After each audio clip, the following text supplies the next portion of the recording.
it is only March and I can see that the whole market being like more extreme than a roller coaster already.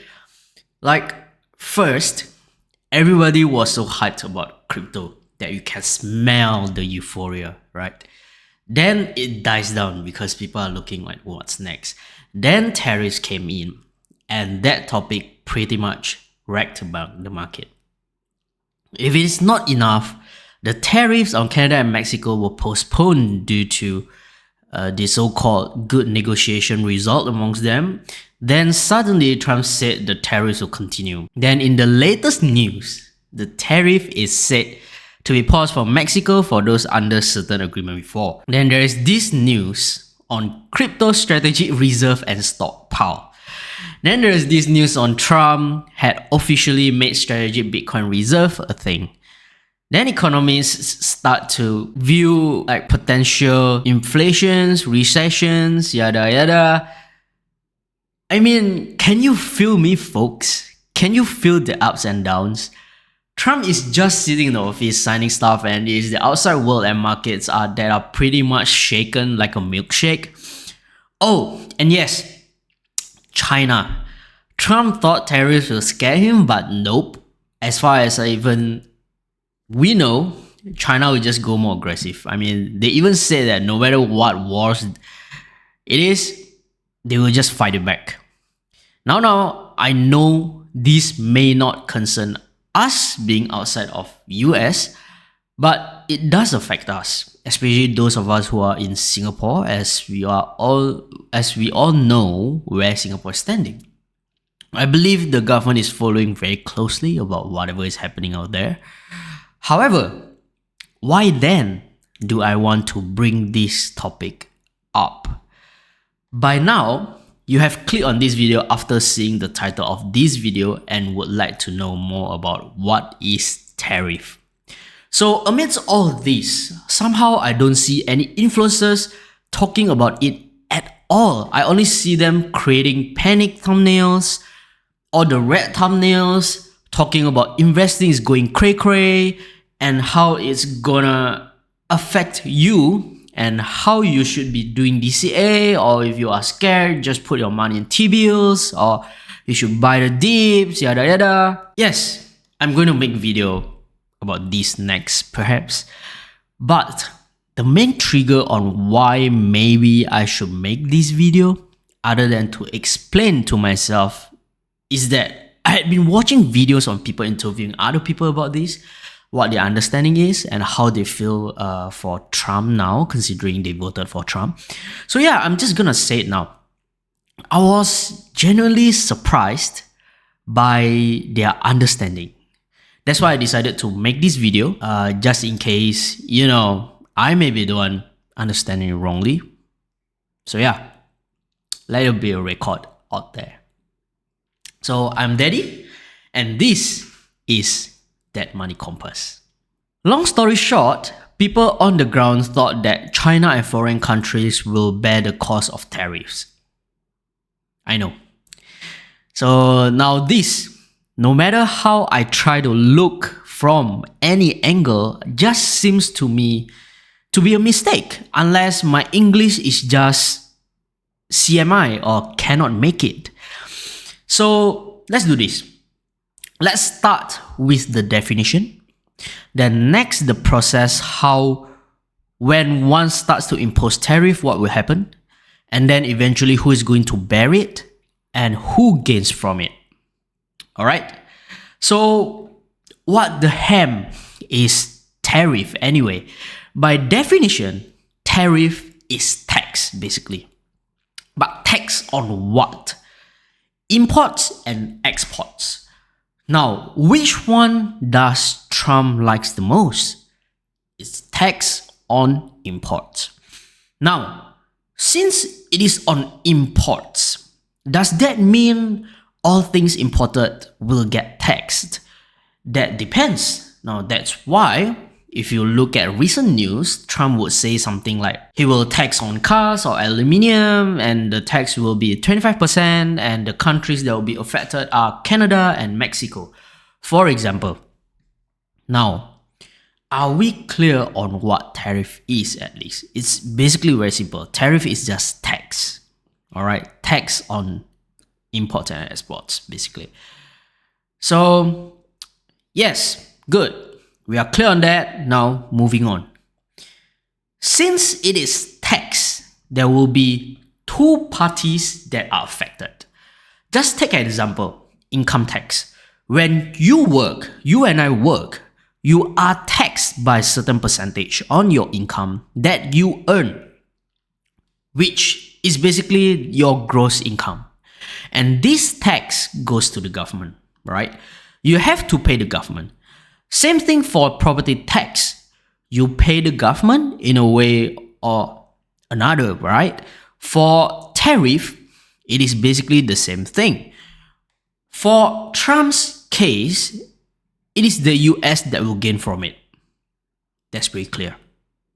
So this is why if you watch most of his speeches, you will notice how he'll be like, oh, this is good for America because America is gonna have this increase in earnings, so to speak, from all of these tariffs.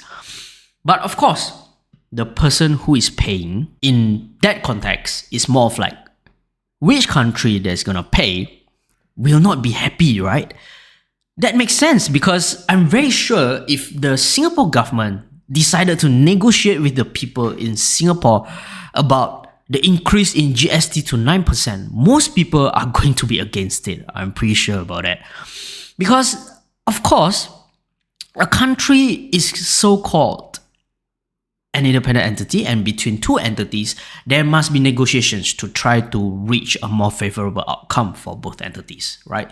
Just like in business transactions, businesses will often go into negotiations, then they become like good partners or something if the outcome is favorable for both sides. So basically, it's a win-win situation.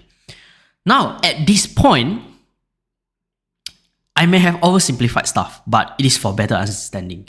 So if you apply for countries, for two different countries, of course, when suddenly a country increase the tariffs on this other country, that other country is not going to be happy because it's no longer a win-win situation, right? Now, we already understand what tariff is and who will gain from it. However, the barrier is still unclear.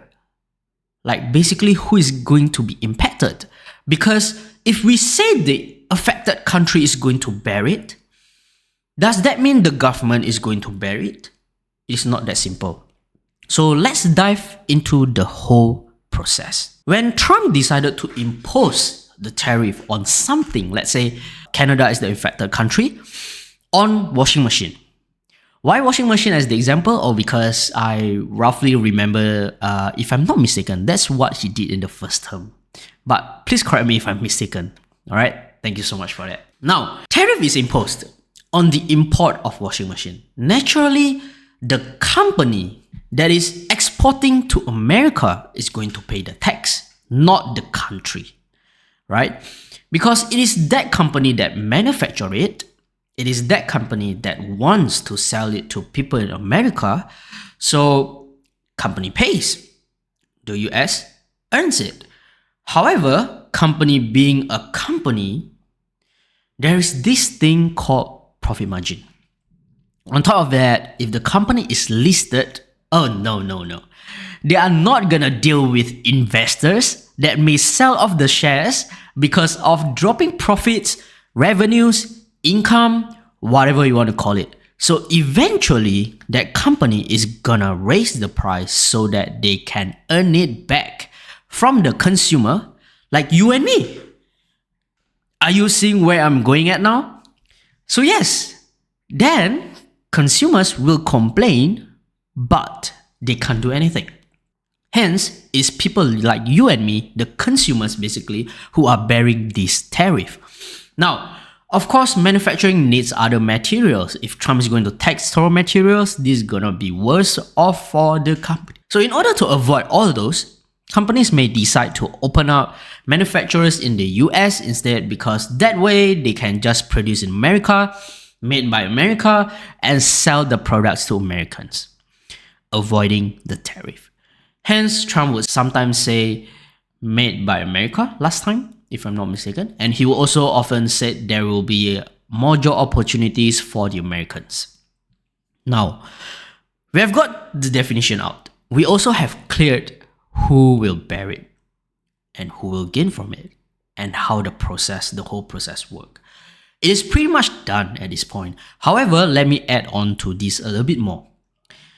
While yes, there will be more job opportunities, the cost of the goods may not be necessarily cheaper. Why? Cost of materials may not be cheap if they need to import it from outside, and of course, the wages. There are reasons why companies like to manufacture stuff in China, India, and even Vietnam, because it's very laborious, right? So they need a lot of people. And one of the costs that companies often consider whenever they try to, reduce costs is salaries, basically. So the people, the salaries in China, India, or even Vietnam, their salaries are cheap. That means the cost is cheap. Imagine if they hire people from America itself. Do you think it will be that cheap? On top of that, when outside goods are taxed, yes, there will be fewer imports. This can boost domestic consumption instead, which means people will buy products that are produced domestically. That also means if the demand is high, but supplies are limited, this will only drive the price up only. So things may not be cheaper in the end. So ultimately, in the end, it is still the consumers that will pay more while the US earns, right? So yeah, to wrap it up, sometimes it is quite obvious that the voters didn't know what they themselves get themselves into. It is always good to try to understand the concepts behind the things before deciding on something. This applies to just anything. So we have come to the end of this video. I hope you enjoy this video. I certainly do, because it helps me to understand deeper as well. So if you like this video, do consider a like to this video because it really helps this channel out a lot. And don't forget to stay hydrated. Anyway, I'll see you on the next video. Bye bye.